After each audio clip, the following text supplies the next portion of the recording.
सद्गुरु महाराज की जय।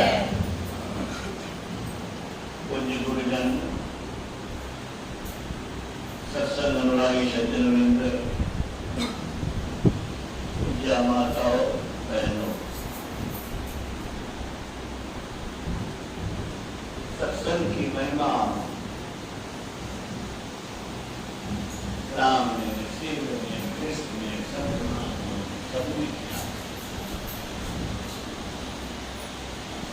गिरजा संत समागम सबने लाभ रखवा। भगवान श्री के समान कोई लाभ नहीं। भगवान कृष्ण संसार में कोई यज्ञ, कोई तप, कोई ज्ञान, कोई तीर्थ व्रत मुझे उतना वस्त नहीं करता जितना सत्संग। क्यों? सत्संग आसक्ति को जलाता है। सत्संग मन जो संसार में फंसा हुआ है, इस फंसे हुए मन को संसार से विमुख कराना, ईश्वर की ओर प्रेरित करना। और भगवान राम कहते हैं बड़े भाग पाइए सत्संग। गुरु महाराज क्या कहते हैं?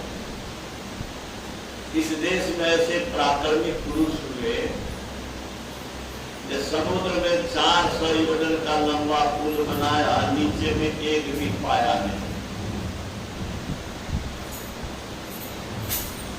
ऐसे महापुरुष हुए जिन्होंने समुद्र में लंकापुर के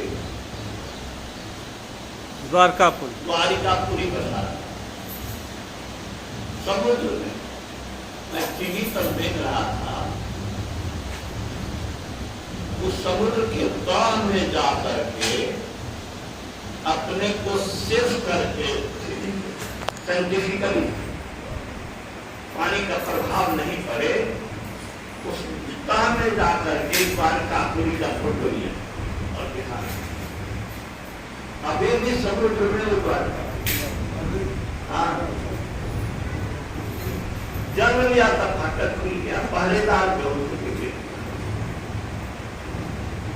उतना राक्षसनी आई उसको मारने की दृष्टि से अस्त्र में विष लगा करके दूधपान कराने के लिए उसका पुराने छूट दिया।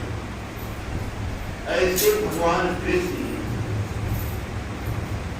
कहते हैं कि सत्संग से जल से बढ़कर कोई जगत नहीं। और गुरु महाराज कहते हैं कि ऐसे जो प्राक्रमिक पुरुष वेदांत थे, वो स्वयं सत्संग करते थे, गुरु की सेवा की और समय निकाल करके उपासना करते थे। तन काम में मनोरंजन का उपदेश किए, मान स्मर युद्ध का उपदेश किए, सब कर्म को करते हुए करो। हम लोग उसी देश के वासी हैं। हम लोग को चाहिए कि उन्होंने जो कहा है वो हम लोग करें, लेकिन मत पूछिए हमारे देश के लोग इतने महान है ये सनातनी कि राम श्री कृष्ण जिसको इस देश पर बोला किसी की बात को कान पर जोड़ लेने वाला नहीं है। कितने प्रतिशत लोग आपके इस अध्यात्म से जुड़ रहे हैं, ध्यान कर रहे हैं, दर्शन कर रहे हैं, गुरु की सेवा करना चाह रहे हैं? गुरु के निकट शिक्षा लेने की बात में तो लगता है कि कहीं उसको फंसा रहे हैं। लाइन लाइन के देवग्राम चलन तो अरे राम से बढ़कर के तुम अभागे कैसे हो गए जी? कृष्ण से बढ़कर तो कैसे हो गया? कृष्ण गुरु के आश्रम में रहकर गुरु की सेवा करते थे, लकड़ी चुनने जाते थे भगवान होकर के। तुम अभागे गुरु के शरण में, संत के शरण में नहीं जाते हो।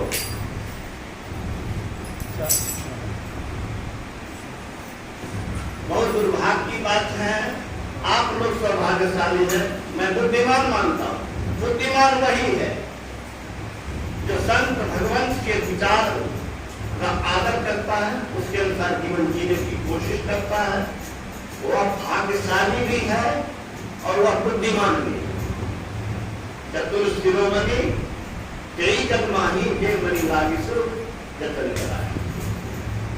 परमात्मा ने कहने की कृपा की, जो श्रेष्ठ लोगों का कहना नहीं मानता उसका भला होना संभव नहीं।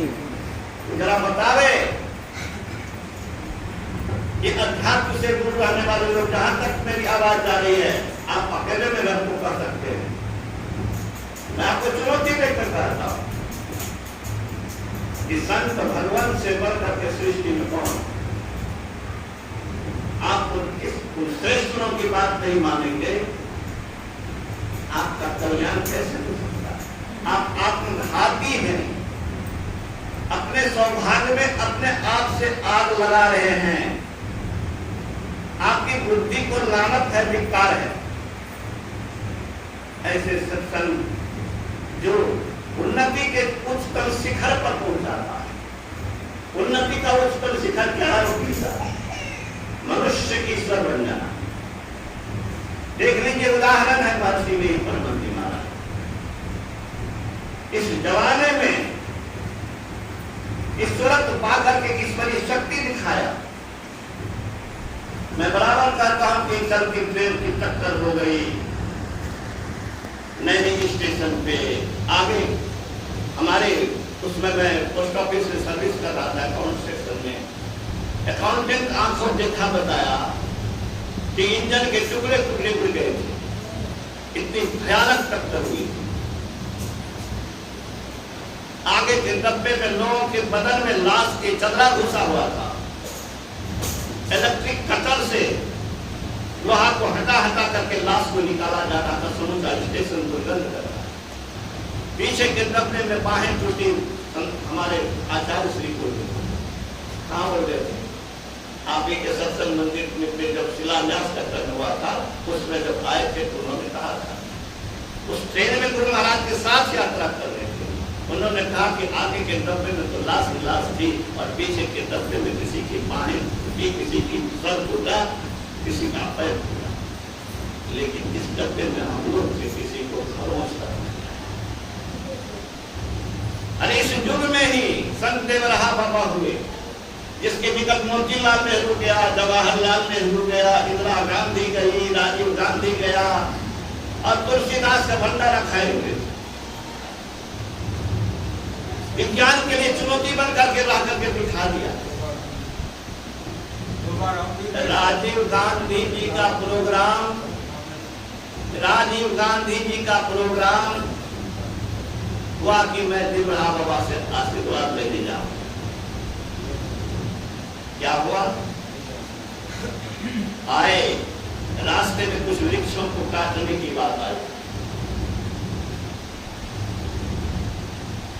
देवरहा बाबा ने कहा, अबुल के वृक्ष, मैं इनसे बात करता हूं, ये निर्दोष है, इसको क्यों काटोगे? क्या प्रोग्राम नहीं होगा? और उनका प्रोग्राम रद्द हो गया। प्राइम मिनिस्टर हाउस से ही प्रोग्राम रद्द हो गया। तो संत के इच्छा से भूमंडल चलता है।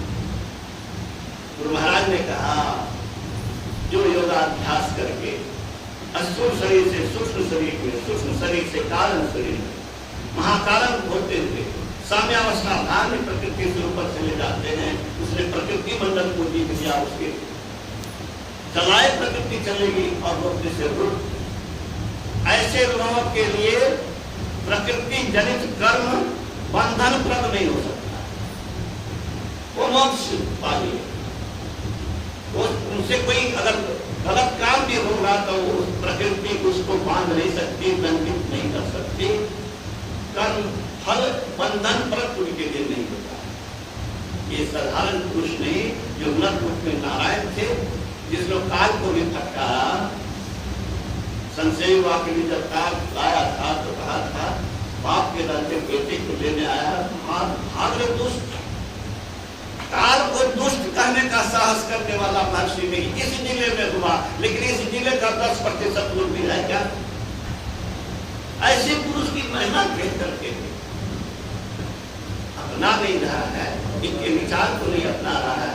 महर्षि में ही ने कोई नई बात नहीं कही, महर्षि में ही ने वही बात कही है जो राम ने कहा है, कृष्ण ने कहा है, गीता ने कहा, रामायण ने कहा, वेद ने कहा, पुराण ने कहा, सब संतों ने कहा। दीक्षा लेने का मन है कि नहीं की? लोग की तरह तुम भी चल सोचते हो। गुरु से युक्ति लेकर के साधना करो, जीवन का कोई ठिकाना नहीं है, कब शरीर से निकल जाएगा कौन? जो कहता है हमारा भी उम्र क्या हुआ है, अरे तुमसे बहुत छोटे लोग दुनिया से चले गए, इतने छोटे कि मरा हुआ ही निकला है। इसलिए किसी के जीवन की कोई गारंटी नहीं है। जहां तक मेरी आवाज आ रही है, मैं कहता हूं कि अपने भविष्य को अगर बनाना है तो संत के शरण में आ जा। संत शरण जो पड़ा ताही का लगा ठिकाना, और कहीं नहीं कुशल सकल मेरा चबाना। और गुरु महाराज ने कहा संत बता बिनु गति नहीं, सुनो सकल बेखान, जो चाहो उद्धार को तो क्यों संत का संतान बने? जरूरत क्या है यार?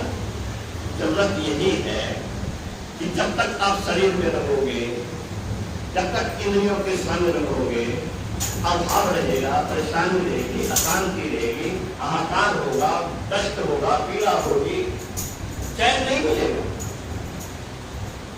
गुरु महाराज ने तो चुनौतीपूर्ण शब्द में कह दिया, क्या कहा? राजा रानी राष्ट्रपति प्रधानमंत्री कुछ भी बन के रहो, चैन नहीं है संसार में। और कबीर साहब वो लोग बहुत मानते हैं, हाँ, जो और लोग को नहीं मानते वो कहते हैं कबीर साहब। लेकिन कबीर साहब ने क्या कहा? सन भर सुखिया था वो देखा, जो देखा तो सुखिया हो। उदय अस्थि बात कहा घाटे पारे सबने दुखिया क्या दिल्ली सुखदेव आचार्य दुख के तरफ से गर्व से माया त्यागी हो। आदि बहुत पास का अंत में कहा संत सुखी मन जीगी। कौन सुख आचार्य अभागे? कौन अभागे हो जो सुख नहीं चाहते हो, लेकिन सुख मिला क्या? मिलेगा क्या? संसार की चीजों से, उपलब्धियों से। गुरु महाराज ने कहा चुनौती देकर मैं ये कहता हूँ कि गलत कहा मुझे कहना अकेले में। आज तक का ऐतिहासिक और पौराणिक वर्णन नहीं है कि संसार के पदार्थ से किसी का कल्याण हुआ। कल्याण का अर्थ क्या है? कल्याण का अर्थ क्या है? सारे दुखों से छूट जाना, ठीक है? कल्याण का सारे दुखों से छूट जाना, किसी प्रकार का आदि भौतिक या आध्यात्मिक कष्ट बाकी न रहे, शारीरिक मानसिक व आध्यात्मिक कोई कष्ट बाकी न रहे, नित्यानंद ब्रह्मानंद प्राप्त हो जाए। क्या प्राप्त हो जाए? नित्यानंद, जो आनंद कभी समाप्त नहीं होता, जिसके लिए गुरु महाराज ने प्रार्थना हम लोग के लिए सहज बना दिया। देव अमर सुख, हर भव दुख, देव अमर सर्वदाता समर्थ, अमर सुख, नित्य सुख, शाश्वत सुख, कभी समाप्त होने वाला सुख, कभी दुख में बदलने वाला सुख, अस्थायी सुख, परमानेंट सुख। कैसे मिलेगा? क्या मिलेगा जी? आत्मा सुख स्वरूप है, आत्मा आनंद स्वरूप है, आत्मा कल्याण स्वरूप है, आत्मा अजर है, आत्मा अमर है, आत्मा अविनाशी है। इससे होने वाला सुख भी अविनाशी हो। तो चले चले कहता हूँ कार्य को, मेरी बात को। अरे दिन में सिर्फ 25-50 बरस दिएगा, 100 बरस दिएगा, और क्या दिएगा? ये देश अगर किसी को सुख मिला तो कितना मिलेगा? अरे तुम 100 बरस की सुख मिलो, इससे ज्यादा सुख किसी को दे सकोगे, लेकिन इसका जो अनंत काल दिएगा उसका सुख कैसा होगा? अनंत होगा। जो अनंत है वही अनंत काल का सुख दे सकता है, जो पूर्ण है वही पूर्ण सुख दे सकता है। पूर्ण कौन है? अजर कौन है? अमर कौन है? अविनाशी कौन है? आत्मा है। इसीलिए इससे होने वाला सुख भी वैसा ही होगा। और इस सुख को पाने के लिए अभी गुरु महाराज का विशद विश्लेषण हुआ है। क्या विश्लेषण? इंद्रियों से अपने को अलग करो। ऐसे अलग करो जैसे दूध में से आप घी अलग कर लेते हैं, दूध में रख दीजिए, दूध पर वह मीठा नहीं है, दूध में तैरता रहता है, उसका अस्तित्व अलग बना रहता है। इसी तरह शरीर में रह करके शरीर के सुख दुखों से अलग रहने वाला जो होता है वह मुक्त पुरुष होता है, वह जीवन मुक्त होता है। जीवन मुक्ति ये सत्संग बताता है। सर्वोच्च शिखर पर उन्नति के उच्चतम शिखर पर जाने का मार्ग, आत्मा को परमात्मा बनाने का, एक गुलामी से स्वतंत्रता, परतंत्रता से स्वतंत्रता, बेचैनी से चैन, अशांति से शांति, क्या नहीं मिलने वाला। ईश्वरत्व नहीं मिल गया तो कुछ पाने के लिए बाकी नहीं रहा। तो महाराज ने कहा कोई कहे ईश्वर को पाने के बाद क्या पाने के लिए बाकी रहा, तो मैं कहता हूँ कि ईश्वर वह धन है जिसमें को पा लेने के बाद कुछ भी पाने के लिए बाकी नहीं रहता। अभी आप सुन रहे थे गुरु महाराज के प्रवचन को। गुरु महाराज की जगह कहाँ है? जैसे तुम देखते हो जागृत अवस्था को, स्वप्न अवस्था को, सुसुप्ति अवस्था को, ऐसे ही मुझे जाना हुआ है। क्या जाना हुआ है? जागृत, स्वप्न, सुसुप्ति से एक भिन्न स्थान है, चौथा स्थान, चौथी अवस्था। वह अवस्था कौन सी है? वह तुरीय अवस्था। उसमें वह संसार से की ओर से सोया रहता है, संसार की ओर से सोया रहता है और अंदर से जगा रहता है। वह विचित्र मालूम कर, उसको विचित्र मालूम होता है। हम स्वप्न, या स्वप्न अवस्था नहीं है, या भी उन्होंने कहा, क्या कहा? स्वप्न अवस्था नहीं है, ये पूरी अवस्था स्वप्न अवस्था नहीं है। स्वप्न अवस्था में मन संसार की ओर रहता है ना। स्वप्न में मन संसार की ओर रहता है, लेकिन पूरी अवस्था में मन संसार की ओर नहीं रहता है। वह अंदर में एक विशेष रस पाता है और वह परमात्मा की ओर होता है।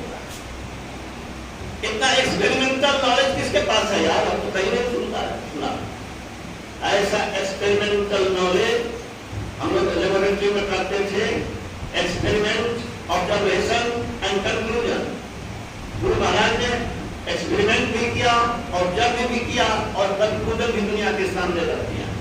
वैज्ञानिक तरीके से उन्होंने सारा प्रयोगशाला इस शरीर को बना करके इस शरीर से अपने आप को अलग करके दिखा दिया। ऐसा नहीं कि सुनते थे हम लोग बोल रहे हैं। गुरु महाराज के नजदीक रह करके भी उनकी सिद्धि शक्ति को देखा है, परखा। प्रोफेसर बनने के बाद मैं जब 84 या 85 की बात है तो बाहर गया था संध्या के समय, ध्यान अभ्यास चल रहा था। ध्यान अभ्यास के समय में मैं पुरुषों के साथ ध्यान कर रहा था और एक घेरा के बाहर में महिलाएं, माताएं, बहने ध्यान कर रही थी। गाइस वहां पर गुरु महाराज पलंग पर लेटे हुए, पलंग था या चौकी था, लेकिन वहीं पर गुरु महाराज के निवास के आगे उसी पर लेटे हुए खड़ा कर लेते, एकदम खड़क आवाज हो रही। कौन ने सोचता कि ये सोए हुए, लेकिन उनकी सिद्धि शक्ति को जानने वाला जानता है कि ये सोते हैं कि डरते हैं। वो कभी सोते ही नहीं है। सोवत जाओ जब पूछत बैठत भी नहीं तारा, जिन जिन जब तक बिस्किट बाटे तब डाले पछिहारा। वो असती को प्राप्त की, इसका प्रमाण नहीं कर रहा, आंखों देखा कर रहा। क्या हुआ? एकाएक उनकी बिजली की कड़क से आवाज निकल गई। लगभग 99 के 100 के लगभग है, जिसमें उनकी आवाज को समझने के लिए संशय हुआ कान उनके मुंह के निकट ले जाते थे। लोग जानना चाहते थे कि बाबा क्या बोल रहे हैं। सुनकर के कहते थे बाबा ये महाराज ये कर। उस समय मैंने देखा कि बिजली की कड़क की आवाज कैसी महाराज की निकली थी। उस कैंपस की आवाज गेट कर मैं तस्वीर गवा और क्या कहा था क्यों उसने उतनी गिरी की कड़क की आवाज में अपना आवाज दिया था क्यों अब सुन लीजिए। और ये मनिहारी से आया है महल को प्रसाद लेके भेजा है पापी तरीका लालची तरीका लोभी तरीका मैं समझ गया कि कुछ गड़बड़ हुआ। शमशेर अपने कमरे से निकले सबको कहा निकालिए पूरा कैंपस को सील कर दिया गया पर्दा गिरा दिया गया। हम लोग क्या करते लेकिन गुरु महाराज जलाने वाले से उनको जला दिए क्या जला दिए हमको तो नहीं जलाए लेकिन मेरी पत्नी को आप भेंट कर सकते हैं उससे पूछ सकते हैं। मेरी पत्नी को वही महिला जो प्रसाद लेके गुरु महाराज के निकट में रखी थी उस खर्राटे की उपस्थिति में उसने क्या कहा सुन लीजिए। उसने कहा कि मैं ही मनिहारी से आई मेरे भाई ने ही मुझे प्रसाद लेके भेजा अब मेरे भाई का काम बन गया गुरु महाराज को साथ ही गए तो मेरा काम अब भाई का काम हो जाए। तो नर रूप में नारायण जो होता है वो सत्संग से ही होता है। सत्संग नहीं किए होते तो आप जानते हैं कि गुरु महाराज दर तक थी ठोकरे खा रहे थे इस फिर अंध बने फिरते पाए अंतर पथ भेद से जाए वो जो बुझाए सुझाए दिया गुरु साहब बाबा देवी ये सत्संग अगर नहीं मिलता तो सन्यासी में ही संत नहीं बन पाते ईश्वर नहीं पा पाते और काल को विपद करने का साहस हिम्मत शक्ति प्राप्त नहीं कर सकते। इसीलिए मैं कहता हूँ कि सत्संग से बढ़ करके मैं क्या कहूँगा नाना के नाना कहते हैं सृष्टि के सिरमौर कहते हैं सृष्टि के मालिक कहते हैं कि सत्संग से बढ़ करके कोई लाभकारी चीज नहीं है। इस सत्संग का आयोजन करके रामचंद्र बाबू ने बहुत पवित्र काम किया मैं उनको बधाई देता हूँ। ऐसे ही काम अगर नहीं हो ये ज्ञान कहाँ से है। महर्षि जी के विचार को कौन जाने संत महात्मा के विचार को अगर प्रसारित आप नहीं करेंगे अरे सूर्य अगर रोशनी बंद कर देना बंद कर दे तो अंधकार छा जाए। सफाई कर्मी अगर साफ नहीं करे दाउन को तो क्या होगा बोलिए महामारी फैल जाएगी। सफाई कर्मी अगर रोज कचरा वाला आता है और गाता है उसमें कचरा वाला आया कल से कचरा निकालो बड़ा अच्छा टोन में गाता है। तो कचरा अगर नहीं निकाले तो कचरा घर तो आपके आसपास में जमा रहेगा कचरे में विषाणु कीटाणु फैलेंगे और महामारी फैलेगी और महामारी में दुर्दशा होगी। यही बात है वो तो भौतिक बीमारी की बात है और सत्संग अगर नहीं हो तो क्या हो मानसिक बीमारी फैलेगी मानसिक रोग फैलेगा और मानसिक रोग से सब दुर्दशाग्रस्त होगा। गुरु महाराज ने कहा है अब के लोग भले कह लें ना समझ लोग भले कह लें कि मेरा मन बीमार नहीं है ना समझ ही कह सकते हैं कि मेरा मन बीमार नहीं है। बीमारी को तो समझते ही नहीं हो। अरे संसार के चीजों से आसक्ति क्रोध लोभ मोह ईर्ष्या द्वेष ये क्या है ये मानसिक बीमारी और इसी बीमारी के कारण दुर्दशा हो रही है। बड़े बड़े पदाधिकारी जेल जा रहे हैं किसके कारण से नामी के कारण औरत के कारण आसक्ति के कारण कंचन के कारण घूस के कारण नाजायज पैसा खाने के कारण मंत्री संतरी बड़े बड़े लोग जा रहे हैं तो मानसिक रूप से बीमार हुए ना उसकी दुर्दशा हुई कि नहीं। कुछ लोग तो जेल जा रहे हैं कुछ लोग बचे हुए हैं लेकिन उसकी दुर्दशा तो गुरु महाराज ने तय कर दिया है। मेरी बात नहीं मानो तो मैं कोई सजा नहीं दे सकता लेकिन किस कोई सजा से नहीं बचो। इस न्यायालय से कोई न्यायालय दंड से कोई बच सकता है लेकिन ईश्वरीय दंड से कोई बच नहीं सकता। तो इस दुखमय संसार में इस कष्टमय संसार में जिसके लिए गुरु महाराज ने कहा दुखद बंदी खाना जले अग्नि या में दुख की हम बंदी जुग जुग से जलते चाहे सहारा दूर की। हम किसी दृष्टि की बाकी धारिये, खोल दीजिए पद सुखी, चरण शरण अब आए तुम्हारी, सुनिए अर्थ मुखियत मुक्ति, दीन हित दुखदारी में घेरे हैं हम अंत करिए मुक्ति। में ही बिंदु पार हुई, भेज दीजिए घर सुखी, गुरु खोलिए बंद कपाट हम ले संसद में। ये ज्ञान कहाँ मिलेगा कि हम अंतता के टोकरी में बंद की कोठरी में हैं और इस शरीर में दुख भोगे हैं हजारों बार और इससे उभरने का रास्ता भी इस शरीर के अंदर है। ये ज्ञान सत्संग से ही मिलेगा। 10वां द्वार का पता किसी PhD डिग्री वाले को नहीं हो सकता है यदि वह सत्संग में नहीं आया है। सत्संग में आएगा, संत के शरण में जाएगा, संत की बात सुनेगा, वही जानेगा कि इस शरीर में वह द्वार भी है जिस द्वार से होकर के हम इस संसार से, संसार के बंधनों से, संसार के सारे दुखों से, पीड़ाओं से, क्लेशों से, अभावों से, परेशानियों से, उलझनों से, संकटों से, विपत्तियों से सदा के लिए मुक्त होकर के आत्मस्वरूप में अस्तित्व करके नित्यानंद ब्रह्मानंद प्राप्त करके ब्रह्म स्वरूप हो सकते हैं। ठीक हाँ मिलेगा ऐसा ज्ञान। मनुष्य को मनुष्यता देते हैं, मानव को मानवता, मैं तो कहता हूँ मनुष्य को विभक्त बनाता है, मनुष्य को ईश्वरत्व देता है। ये सत्संग मनुष्य को ईश्वरत्व तक देता है। कहने सुनने कान तो नहीं है, मैं पूजा थी और तो बधाई देता हूँ कि तुमने आयोजन किया, लेकिन सिर्फ आयोजन करके बनने से नहीं होगा।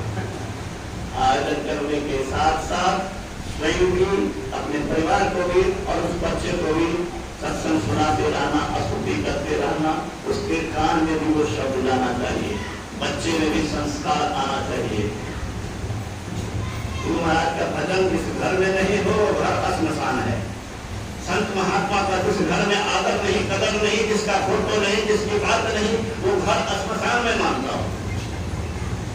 अपने घर को श्मशान नहीं बनाना, अपने घर को मंदिर बनाना।